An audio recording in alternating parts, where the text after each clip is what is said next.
오늘 우리 하나님 말씀, 오늘은 이제 어떻게 이 사단을 대항할 것인가. 우리가 사단을 공부하고 또 마귀를 공부하고 또 사단의 19가지 여러 가지 공격의 패턴을 공부했어요. 그러면 우리가 이 사단, 이 마귀를 어떻게 우리가 대항할 것이냐 하는 것을 이제 이번 주하고 다음 주 두 주간에 걸쳐서 살펴보려고 합니다.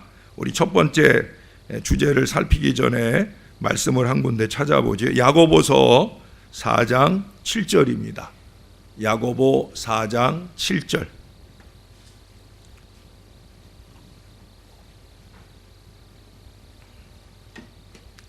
그래, 같이 한번 읽어볼까요? 시작. 그런즉 너희는 하나님께 복종할지어다. 마귀를 대적하라. 그리하면 너희를 피하리라. 아멘. 마귀를 대항하는, 사단을 대항하는 가장 좋은 방법은 대적하는 거예요. 맞서 싸우는 거라는 거죠.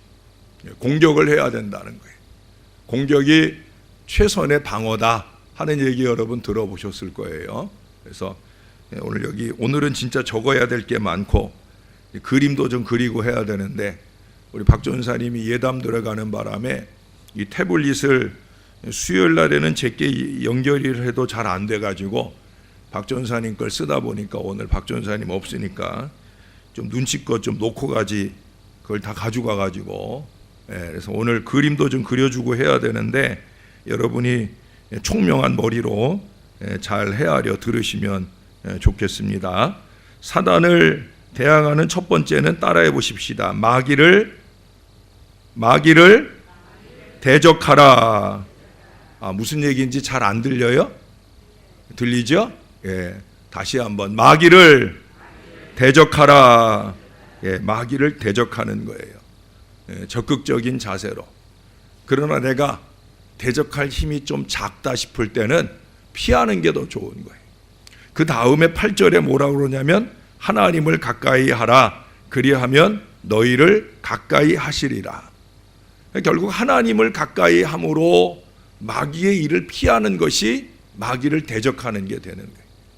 그러나 내가 일정한 믿음의 수준이 되고 이 마귀의 크고 작은 괴계를 능히 이길 만한 그런 준비가 되어 있으면 담대하게 대적을 하는 거예요. 그 담대하게 대적을 하기 위해서는 이제 밑에서도 공부하지만 미리 한 가지 얘기를 하면 적극적인 공격 무기는 딱 하나라고 그랬어요. 뭐라고 그랬죠? 좀 이따가 이제 하나님의 전신갑주에서 에베소서에서 말씀하겠지만 우리가 유일하게 가지는 공격 무기는 성령의 검, 곧 하나님의 말씀을 가지라. 말씀이에요, 말씀. 말씀이에요. 우리가 어제도 그렇고 오늘도 그렇고 아침 시간 새벽에 에스라를 공부하는데 에스라가 학자다. 근데 학자인 에스라를 소개하는데 어제는 익숙한 학자라는 표현을 썼고 오늘은 두 번에 걸쳐서 완전한 학자라는 표현을 썼어요. 내일 또 똑같이 학자 겸 그 제사장이라는 표현이 내일 본문에도 또 나와요. 에스라의 가장 큰 특징은 뭐냐? 그는 학자, 그것도 익숙한 완전한 학자였다는 거예요. 익숙해질 정도로 하나님의 말씀을 많이 상고하는 사람이었고 그 하나님의 말씀을 준행해 보는 사람이었고 자기가 준행해 보고 이것이 정말 하나님 말씀이구나, 그 감동받은 무기를 가지고 신앙 인생을 살았던 사람이다. 그래서 여러분, 말씀의 무장, 이게 참 중요합니다. 특별히 오늘날 이 세대에는 더더욱더 그래요. 여러분, 이단들이 여러분들한테 이단 사설을 들이대고 들어올 때 오늘날 한국교회 교인들은 그 이단들과 말씀 가지고 싸워서 이길 사람들이 거의 없어요. 그래서 제가 여러분들에게 피하라 하는 피하는 방법을 가르쳐 드리는 거예요. 왜? 오늘날 그만큼 이 말씀의 무장이 많이 부족하다는 거예요. 옛날에 우리나라 초기 교회는 사경회 등을 해서 성경 공부도 열심히 해서 말씀이 정말 많이 무장이 되었어요. 교인들을 툭 찌르면 술술술술 암송된 말씀이 쏟아져 나오고 말씀으로 대적을 하는 역사들이 일어났는데 요즘에는 말씀이 없어요. 말씀에 깊이가 없고 말씀을 너무 알지 못하고 그런 아쉬움과 안타까움이 있다는 거예요. 예. 그러다 보니까 이 말씀으로, 성령의 검인 하나님의 말씀으로 마귀를 능히 대적할 여지가 많이 부족하다는 거예요. 여러분, 말씀에 대한 얘기가 여기 한 번 얘기 나오고 또 세 번째 얘기 나오고 다섯 번째 또 얘기 나오고, 그만큼 말씀이 중요한 거예요. 유일한 이 공격무기인 말씀의 무장이 필요하다. 근데 여러분, 이 말씀 말고 더 강력한 공격무기가 있어요. 이게 뭘까요? 이게 뭘까요? 말씀보다 더 강력한 공격무기. 사단이 이 무기를 콱 들이대면 벌벌 떨고 열길로 물러가는 강력한 공격무기가 있어요. 뭘까요? 뭘까요? 예, 이게 틀리면 망신당할까봐 절대 말 안 해, 우리는. 예. 나사렛 예수 그리스도의 이름이잖아요. 여러분, 예수 그리스도의 이름만큼 강력한 무기가 어디 있어요? 여러분, 축기할 때 제일 많이 하는 게 뭐예요? 예수님의 이름으로 물러가라. 따라해 보십시오. 예수님의 이름으로 물러갈지어다. 물러갈지어다. 이게 가장 큰 무기죠. 뭐 성경 지식이 짧고 말씀 가지고 사단을 대적해내기 어려운 순간에 우리가 끌어다 댈 수 있는 아주 쉽고 강력한 무기, 그게 뭐예요? 예수 그리스도의 이름이에요. 주님의 이름을 사단은 제일 벌벌 떨어요. 십자가 들이댄다고 떠는 게 아니에요. 예? 십자가 위에 달리신 예수님의 이름을 들이대야 되지, 십자가 보여준다고 사단이 도망가고 드라큘라가 도망가고 그게 아니란 말이에요. 왜? 십자가형으로 고통받고 죽은 인생들은 예수님 말고도 많아요. 십자가 자체는 능력이 아니라고 그랬잖아요. 십자가 위에 달리신 예수님이 우리의 능력이 되는 줄로 믿습니다. 예수 그리스도의 이름이에요. 이름. 예수 그리스도의 이름으로 사단은 굴복을 당하게 된다 하는 것을 우리가 잊지 말아야 됩니다. 여러분, 사단과의 싸움에 있어서는 타협이 사단은 절대 타협이 되지 않아요. 대적하고 물리쳐야 됩니다. 달콤하고 부드럽다고 넘어가면 안 돼요. 내게 이롭게 한다고 넘어가면 안 돼요. 사단은 타협이 없어요. 옛날 우리나라 문헌에 보면 선조 임금 때 서울 성문 밖에 허우라는 선비가 있었어요. 근데 이 허우라고 하는 선비가 귀신이 붙어가지고 이 귀신 때문에 늘 괴롭힘을 당했어요. 우리 성경에도 뭐 군대 귀신이 들린다든지 해서 괴롭힘 당하는 사람의 이야기가 나오잖아요. 이 허우라는 사람도 그랬다는 거예요. 그래서 이 귀신을 쫓아내기 위해, 떨쳐내기 위해 온갖 방법을 다 동원했지만 결국 실패하게 됩니다. 그래서 생각했어. 이럴 바에야 차라리 친하게 잘 지내보자. 그런 생각을 하게 되었습니다. 그래서 나중에 이 귀신에게 친해지게 되면서 친구가 되어서 귀신에게 물어봤다는 거예요. 야, 너희 귀신들은 사람들이 무당을 불러다가 음식 잘 차려놓고 굿하고 제사 드리면 그러면 복을 준다는데 정말이냐? 라고 물었다는 거예요. 그저 귀신이 하는 얘기가 물론 그럴 때도 있다는 거예요. 그런데 우리는 항상 끝장을 보지 라고 얘기를 하더라는 거예요. 그 끝장이 뭐냐? 라고 물었더니 귀신이 하는 얘기가 그렇다는 거예요. 우리는 결국 다 쓸어버려. 우리는 처음엔 잘 줘. 잘 주고 잘 대해줘. 그래서 우리한테 홀라당 넘어와. 그러고 나면 한 번에 다 쓸어버려. 그래서 이 허구라는 사람이 친구했던 귀신하고 영영 멀어지고자 마음을 먹고 그 귀신을 쫓아내기 위해 노력을 했다는 거예요. 그게 조선시대 이야기가 아니라 오늘 이 시대면 그가 예수를 알고 예수를 믿어 이 귀신을 물리쳐내고 건강한 영적 상태를 유지하고 살았을런지 모르겠는데, 근데 어땠는지 모르겠어요. 어떻든 귀신의 특성은 그런 거예요. 끝까지 좋지 않다는 거죠. 잘 하는 것 같아도 결국에는 끝이 좋지 않아요. 왜 그러냐? 우리가 요한복음 8장 44절에서도 확인했잖아요. 귀신은 뭐예요? 마귀는 뭐예요? 사탄은 뭐예요? 배반자예요. 거짓말쟁이란 말이죠. 그 배반과 거짓말로 결국에는 화를 안겨주는 그 본성이 마귀에게 있다는 거예요. 마귀 같은 인생들도 마찬가지. 예? 마귀 같은 인생들도 결국은 뭘 안겨줘요? 화를 안겨줘요. 어려움을 안겨줘요. 예. 마귀 같은 인생들의 일반적인 생태라고 하는 거예요. 그런 일반적인 생태를 향해서 우리가 분명하게 대적하는 역사를 이루어야 된다는 거예요. 이 대적을 위해서 여러분 에베소서로 한번 가보겠습니다. 에베소서 6장입니다.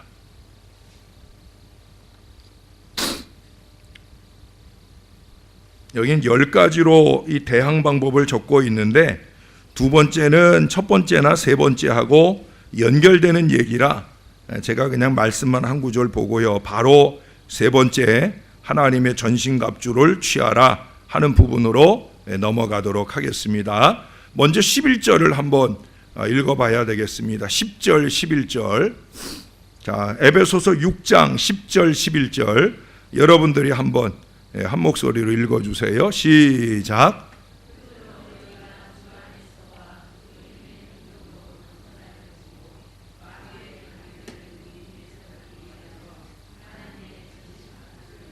아멘.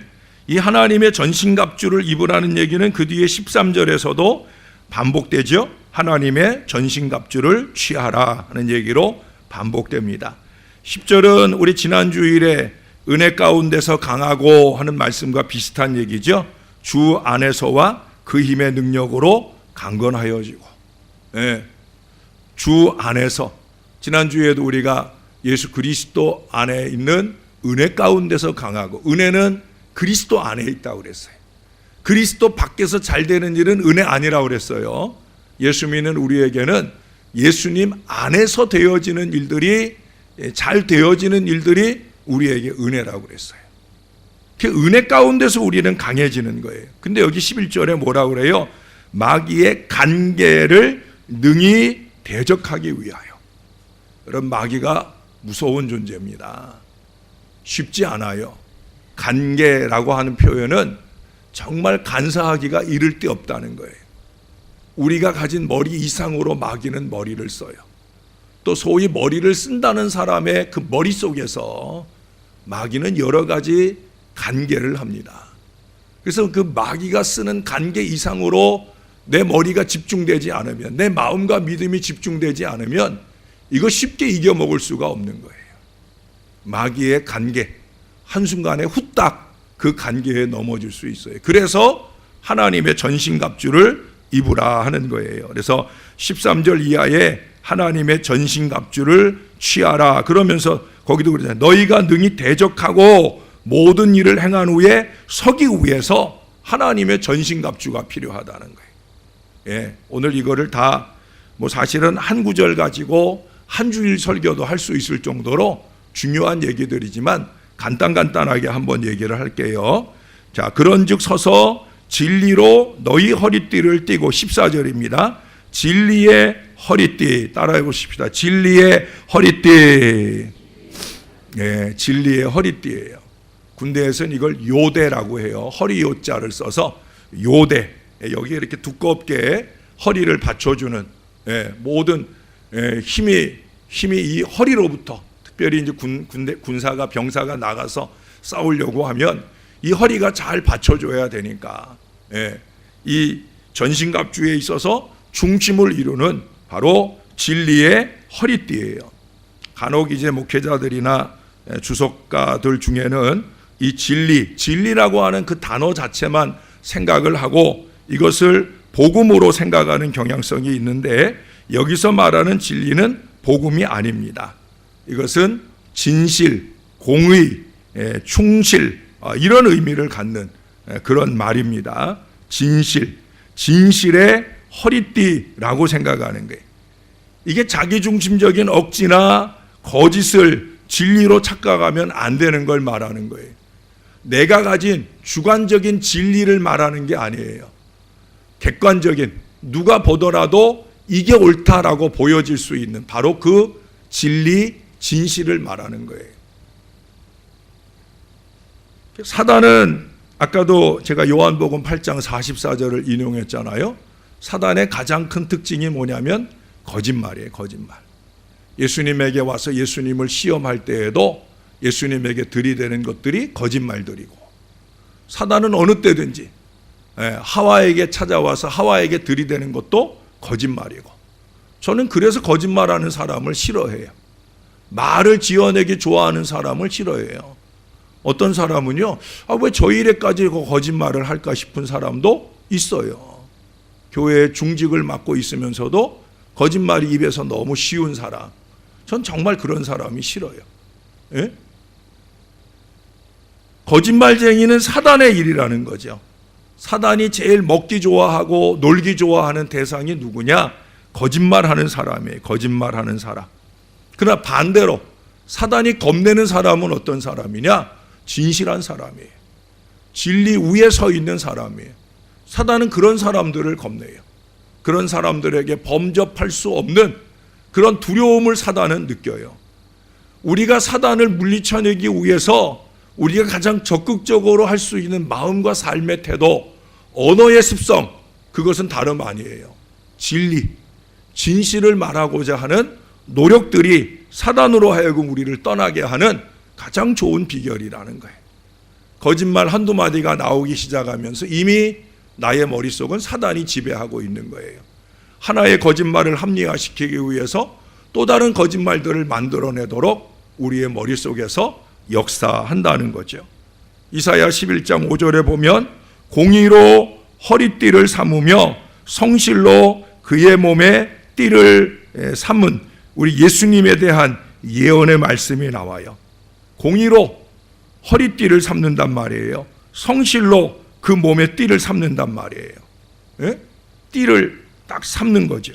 예, 그래서 그 띠를 삼고 그래서 예수님께서 그것을 우리 가운데 보받아 행하기를 원하고 있다는 거예요. 이것은 그 다음 의의 흉배와 연결이 되어지는 그런 아주 중요한, 여러분 우리 여자분들이 옛날에 한복 입고 일하던 때, 그런 때 이제 일을 더 활동적으로 하려고 하면 뭐 해요? 예? 치마를 한번 끈으로 탁 묶잖아요. 예? 그런 거예요. 그런 것처럼 이 진리의 허리띠는 우리로 하여금 그렇게 적극적으로 주의 일을 잘 감당하도록 하는 그런 띠와 같은 것이다라고 생각을 하시면 돼요. 의의 흉배, 여기서 말하는 의도 마찬가지예요. 이게 우리가 구원의 근거가 되는 이신칭의, 예? 믿음으로 의롭게 된 자는 산다 하는 의미의 그 의를 말하는 게 아니에요. 여기서 말하는 의는 그거보다는 좀 작은 의미예요. 어떤 의냐? 내내 올바르고 선한 도덕적인 완전함, 바로 그런 의를 말하는 거예요. 아까 얘기했던 진리나 여기서 얘기하는 의나 크게 다르지 않아요. 다시 한번 강조하지만 이 의나 이 진리라고 하는 것이 주관적인 생각에 의한 것이 아니에요. 내가 생각할 때, 내가 이만하면 이게 아니란 말이죠. 객관적으로, 예? 누가 보더라도 의롭고 진실한 그런 믿음의 모습들이 저와 여러분 안에 노력되어져야 된다는 거예요. 잊지 마셔요, 여러분. 사단은 의, 진리, 진실, 공의 이런 것들을 제일 싫어해요. 그 가운데 사단은 절대 틈타지 않아요. 그런데 가정 안에서 남편이 아내를 속여먹고 아내가 남편을 속여먹고 교회 안에서 목회자와 성도들, 성도와 성도들 사이에 서로 진실 게임을 해야 되는 거짓말들이 난무할 때 사단은 강력하게 역사를 시작하는 거예요. 그 사단의 역사가 시작하면 누구도 걷잡을 수 없는 거예요. 저와 여러분이 정신을 바짝 차리고 의와 진리 위에 굳건히 설 수 있도록 노력하는 믿음들이 우리 가운데 필요하다라고 하는 겁니다. 세 번째 얘기하는 건 15절에 보니까 평안의 복음이 준비한 것으로 신을 신고 그랬어요. 평안의 복음에 예비한 것으로 신을 신어라. 여러분, 복음에 있어서 핵심은 뭐냐면 평안이에요. 복음은 첫째로 하나님과 우리 사이에 평안을 가능하게 했잖아요. 하나님과 우리 사이에 막힌 담을 허물어 버린 것이 뭐예요? 예수 그리스도의 십자가와 부활이라고 하는 복음이에요. 이 복음이 하나님과 우리 사이에 이 수평적 평안의 관계를 맺어 주었단 말이죠.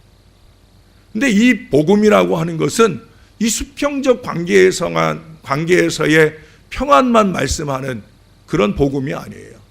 복음은요, 수직적 관계만 아니라 수평적 관계 속에서도 동일하게 이루어질 화해의 마음가짐, 그것이 바로 이 평안의 복음에 예비된 신을 신는 것이라 하는 의미라는 겁니다.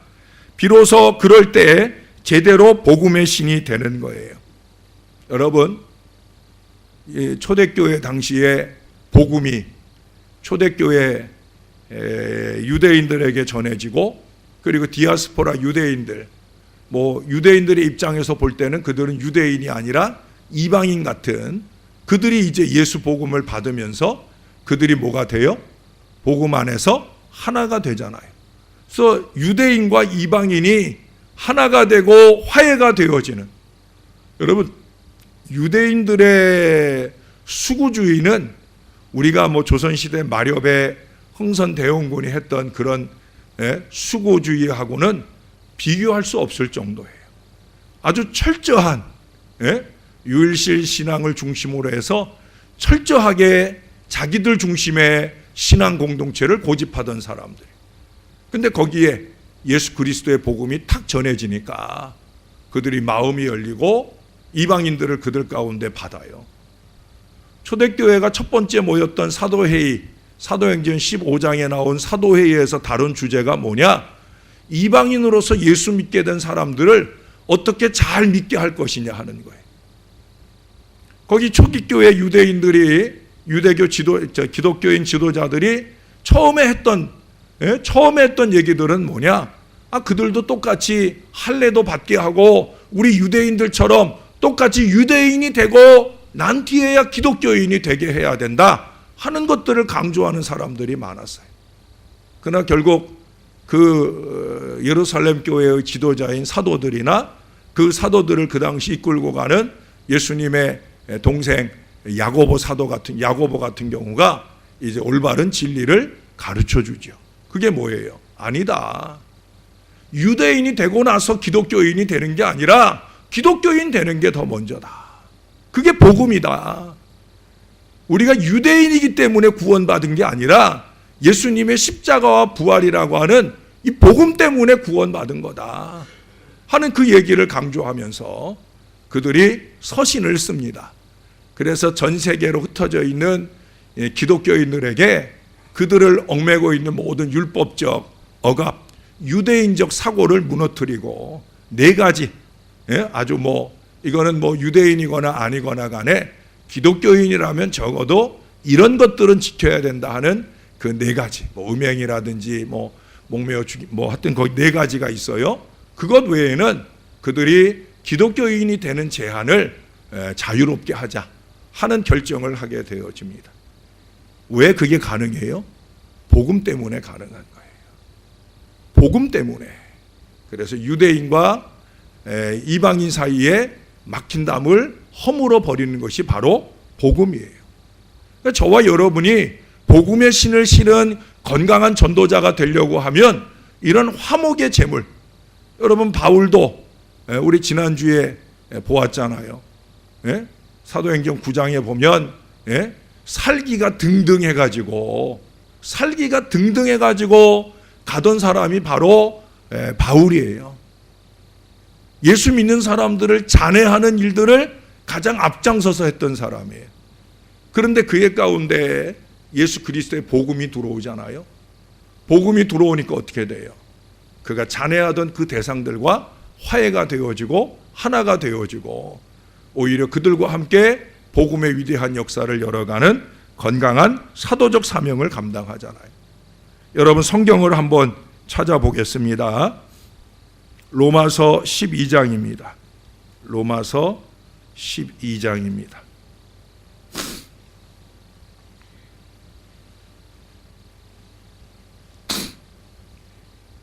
로마서도 바울이 썼죠. 바울은 고린도후서 5장에서 그가 화목하는 직책을 우리 가운데 말씀하잖아요. 그리스도 안에서 새로운 피조물이 된 모든 사람들에게 주어진 공통적인 직책, 직분이 있다는 거예요. 그건 뭐냐? 화목하는 직책이라는 거죠. 그 직책을 잘 감당하기 위해서 오늘 이 로마서에서도 하는 말이에요.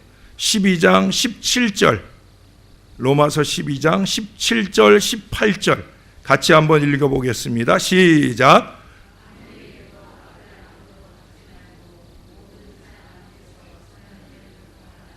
할 수 있거든 너희로서는 모든 사람과 더불어 화목하라. 마지막 21절에 보면 악에게 지지 말고 선으로 악을 이기라. 예수 믿는 사람은 악을 가지고 선을 제압하지 못해요. 악을 가지고 악을 이기지도 못합니다. 예수 믿는 사람들의 승리의 비결은 은혜로 이기는 거거든요. 은혜로. 은혜 속에서 강해지고 이기는 건데, 은혜라고 하는 것이 악의 속에 은혜가 임하는 법은 절대 없는 거예요. 그리스도 안에 은혜니까. 여기서도 그런 얘기를 하는 거예요. 그래서 할 수 있거든 너희로서는 모든 사람들과 더불어 화목해라. 아무에게도 악을 악으로 갚지 말고 모든 사람 앞에서 선한 일을 도모해라. 우리가 이 노력을 기울여 가면 우리 가운데 틈탔던 악한 사단도 그 역사를 멈추고 도망갈 수밖에 없어요. 저와 여러분의 마음 가운데 요만큼이라도 악이 틈탔을 때는 그 악은 절대 하나님으로부터 말미암은 게 아니에요. 하나님을 표현하는 가장 으뜸된 표현 가운데 하나가 뭐예요? 하나님은 선하시다 하는 거예요. 그래서 선의, 이것이 우리의 마음에 늘 자리할 수 있어야 된다는 거예요. 때때로 악의를 통해서 내가 어려움을 겪을 때라도 나는 그를 향하여 선의를 나타낼 수 있는, 바로 그것을 말하는 거예요. 바울은 그렇게 하는 것이 사단을 대적하는 가장 으뜸된 방법인 것을 우리 안에 말씀해 주고 있습니다. 여러분, 전도는 영적인 싸움입니다. 영토 싸움이라고 그랬잖아요. 사단이 쉽게 내주려 하지 않아요. 그것을 우리가 이기고 승리할 수 있기를 위해서는 우리 안에 이 마음, 이 선한 마음이 없으면 모양으로 하는 전도는 아무 의미가 없어요. 결실도 없어요. 여러분이 사람을 아무리 많이 끌어다 대놓고 여러분의 이름으로 전도했다고 해놔도 절대 그 교회의 건강한 일꾼으로 자라는 법이 없어요. 정말 우리가 한 영혼을 구원시키고 제대로 예수 잘 믿는 믿음의 일꾼으로 온전하게 세울 수 있기를 위해서는 우리의 마음부터 바뀌어야 돼요. 우리의 마음에 악의가 물러가고 선의로 우리의 마음을 채워야 그게 성령의 사람이고, 그것이 복음의 신을 제대로 신은 사람이고, 비록 한평생 걸려서 한 사람을 전도할지라도 그를 통해서 면류관을 절대 잊지 않을 거예요. 여러분, 하나님은 우리가 얼마나 많은 사람들을 전도했느냐, 그걸 꼽고 계시는 분이 절대 아니셔요. 하나님은 우리가 얼마나 많은 사람들에게 이 평안의 복음의 신을 신고 대하고 있느냐, 하나님은 이걸 보셔요. 저와 여러분이 이것을 잊지 않을 수 있으면 좋겠습니다. 그 다음에 얘기하는 게 뭐예요? 믿음의 방패입니다. 믿음의 방패. 죄송해요. 다시 에베소서로 잠깐 가볼게요. 믿음의 방패를 가지고 이로써 능히 악한 자의 모든 불화살을 소멸하고, 아까 제가 그 의의 흉배를 얘기를 안 해줬죠. 흉배라는 건 말 그대로 이 앞부분, 특히 이제 가슴, 심장과 폐 이쪽 부분을 방어하기 위해서 이렇게 입는. 근데 여기까지만 흉배가 아니라 옛날 로마 군들의 그 복장을 여러분 연상해 보시면 허벅지 있는 데까지 치마처럼 이렇게 얽히설키 내려와 있는 부분까지가 그게 다 이 흉배에 해당되는 거예요. 특별히 이제 아랫부분보다는 윗부분을 막는데 목표가 되어 있다는 거, 그거 제가 놓치고 지나가서 한번 말씀을 드립니다. 믿음의 방패, 믿음의 방패는 그냥 그대로 믿음이라는 것이 이 사단의 모든 공격을 막는 방패가 되어진다는 거예요. 그리스도의 능력을 온전히 의지하는 믿음. 자기 과신이 아니에요. 내가 나를 믿는 게 아니에요. 내가 나를 믿는 게 아니라 나와 임마누엘로 함께 하시는 하나님을 믿는 거예요. 에베네셀의 하나님을 믿는 거예요. 하나님의 영광이 내 안에 임하면 내가 능히 이길 수 있다 하는 이 믿음이에요. 악한 자의 모든 그 불화살을 능히 이길 수 있는, 마귀의 모든 불화살은 어떤 것일까요? 의심도 될 수 있고요, 절망도 될 수 있고요, 핍박도 될 수 있고요. 이 모든 것들을 이기는 가장 큰 힘은 뭐냐? 바로 믿음이라는 거예요. 믿음. 견고하게 우뚝 선 믿음이 이 모든 것들을 이긴다라고 하는 거예요. 17절에서 두 가지를 얘기하는데, 첫 번째 얘기하는 것은 구원의 투구입니다. 구원의 투구. 이게 참 중요한 거예요. 특히 투구는 이렇게 머리에 쓰는 거잖아요. 그렇죠? 머리를 보호하는 거예요.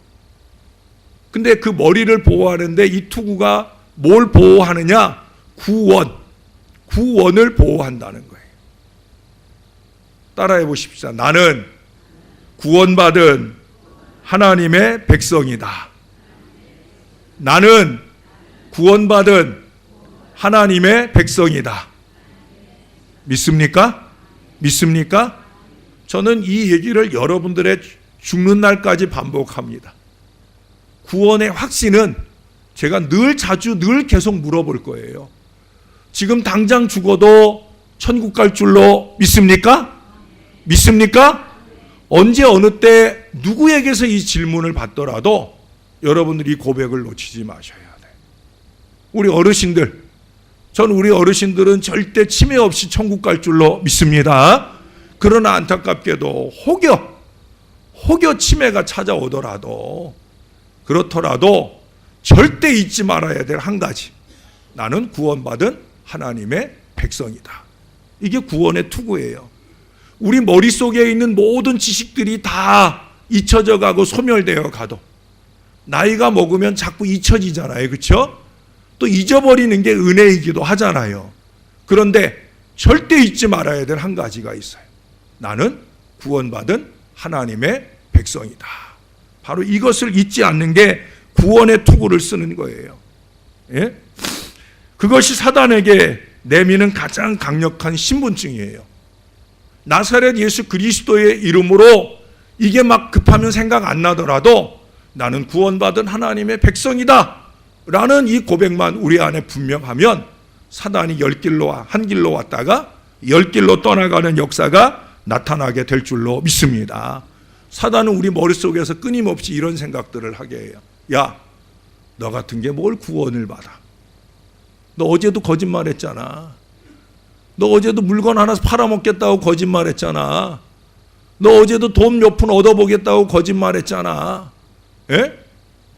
제가 이 질문, 지금 당장 죽어도 천국 갈 줄로 믿습니까? 하는 질문에 요즘 우리 교인들은 안 그래요. 제가 이제 하도 세뇌를 시켜놔가지고 거의 안 그러는데, 제가 전에 이 질문을 하면 머리 극적거리는 분들이 많다고 그랬죠. 권사님들, 안수 집사님들 이런 분들 가운데도 머리를 극적거려요. 아니 그게 왜 머리 극적거릴 일이요? 절대 아니죠. 근데 머리 극적거리는 이유가, 아니 왜 그러세요? 그러면 뭐라고 그런다 그랬어요? 지은 죄가 많아서. 그리스도의 보혈이 나하고 아무 상관도 없는 그런 어리석은 고백을 누가 하게 해요? 사단이 하게 하는 거예요. 지은 죄가 아무리 많아도, 바다의 모래만큼 많은 죄를 우리가 지었다고 해도 그리스도의 보혈이 용서할 수 있어요, 없어요? 있어요. 그걸 잊지 말아야 돼요. 사단은 자꾸 우리 안에 자격지심을 넣어줘요. 야, 너 같은 게 뭘 구원을 받아? 자포자기를 넣어줘요. 내가 뭘 할 수 있겠어? 여러분, 사단의 이런 속삭임에 넘어가지 마셔요. 나는 구원받은 하나님의 백성이다 하는 것은 두 가지 의미예요. 첫째는 나는 천국 갈 사람이다. 두 번째는 뭐예요? 나는 구원받은 하나님의 백성이다라는 건 하나님이 지금 나를 지켜주신다. 지금 내가 하는 일이 지금 좀 안 되고 어려워도 하나님이 반드시 쨍 하고 볕들 날 주시리라. 왜? 내가 하나님의 백성이니까. 믿습니까? 이 두 가지 믿음을 가지고 나는 구원받은 하나님의 백성이다. 이 머릿속에 이 생각을 딱, 우리 머릿속엔 딴 생각할 거 없어요. 이거 하나만 딱 생각하고 살면 돼. 나는 구원받은 하나님의 백성이다. 이제 그 다음 마지막 얘기하는 게 바로 성령의 검, 곧 하나님의 전신갑주를 입으라 하는 얘기를 하죠. 요 다음에 또 얘기를 합니다. 다섯 번째 얘기가 나오기 때문에 네 번째로 바로 넘어갈게요. 네 번째는 우리 아까 로마서 12장을 봤는데 로마서 13장으로 한번 가보겠습니다. 로마서 13장. 예, 벌써 또 시간이 훌딱 지나갔네요. 오늘 요거까지만 할게요. 여기까지만. 자, 13장 14절. 여러분들이 한번 한 목소리로 읽어주세요. 시작.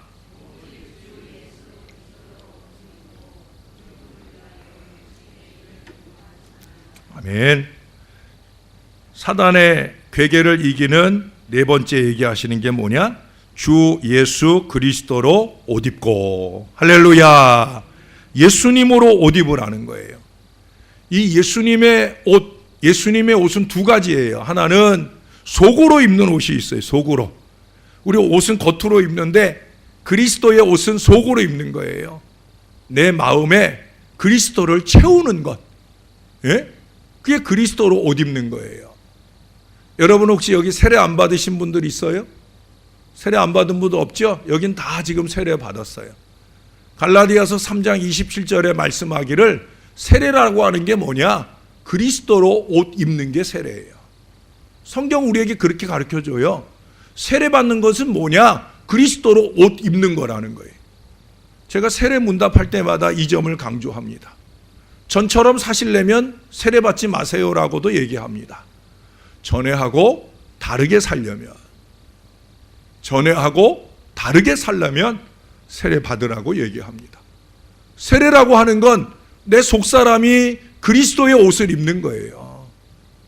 그리스도가 나를 주장하는 인생을 살게 되어진다는 거예요. 여러분 안에 그리스도가 살아 계십니까? 정말입니까?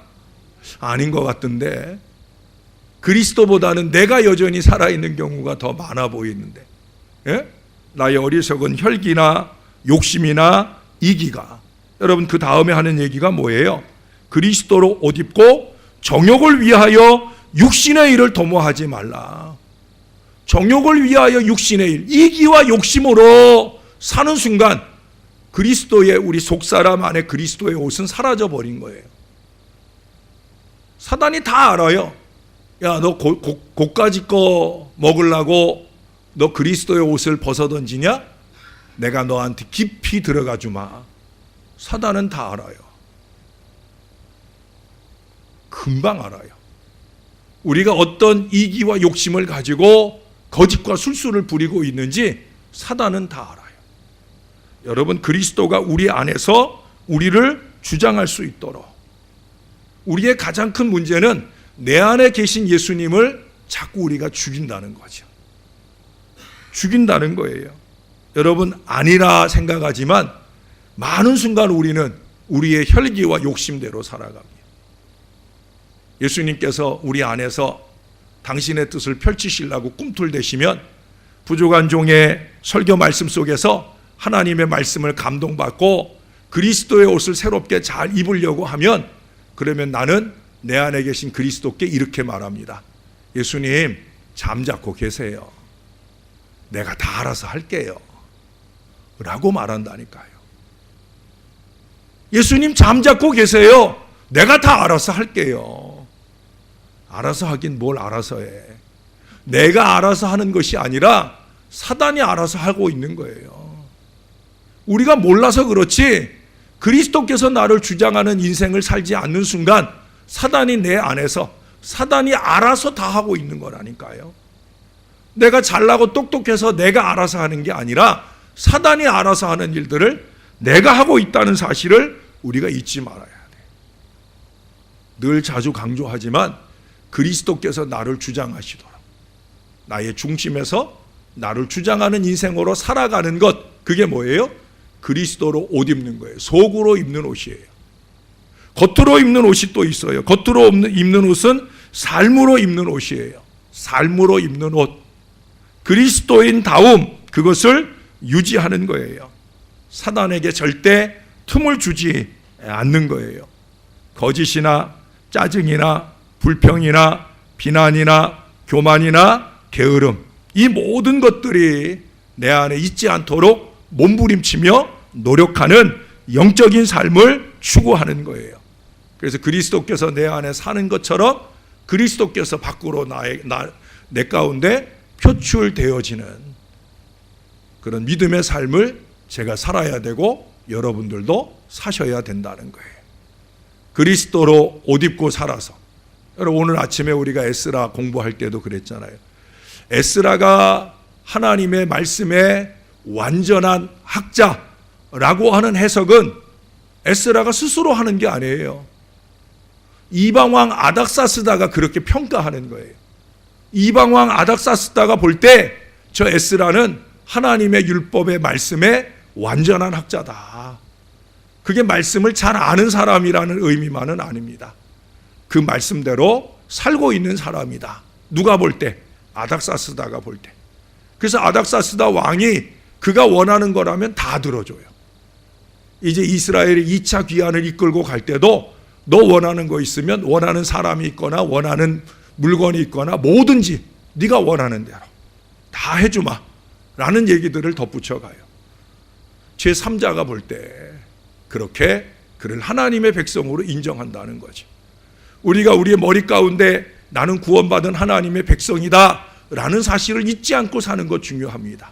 거기에 더하여서 나는 구원받은 하나님의 백성이다, 그리스도인이다 하는 사실들을 사람들이 보고 인정해 줄 수 있는 사람, 저나 여러분들이 그런 삶의 노력들이 이루어짐으로 말미암아 그리스도로 옷 입은 그런 실천적 신앙 인생들이 다 되어 주시기를 예수님의 이름으로 간절히 축원합니다. 기도하겠습니다. 우리 다 같이 한 마음 한 목소리로 하나님,